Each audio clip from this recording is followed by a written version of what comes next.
దేవుని ఆత్మ తను విడిచిపెట్టింది వెళ్ళిపోయిందన్న సంగతి ఎవరికి తెలియలేదు. ఎందుకు తెలియలేదు? సంసారం ఏ పరిస్థితిలో ఉన్నాడు? పాపం అనే ఊబిలో చిక్కబడ్డాడు. అతను అనుకున్నాడు, పోయిన బలం నాకు మళ్ళా ఉందేమనుకుంటున్నాడు.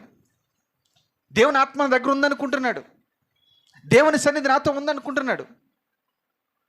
కానీ ఒక వ్యక్తి పాపంలో పడిన తర్వాత ఎలాగుంటుందో తెలుసు. అది మన నుంచి దేవుని ఆత్మ వెళ్ళిపోయిందనే సంగతి కూడా మనకు తెలియదు. ఒకవేళ లోకంలో నువ్వు పడిపోయావనుకో, గ్రహించలేవు. అదొక మత్తు. ఒక మాటలో చెప్పాలంటే త్రాగిన వాడికి ఏమీ తెలియదు.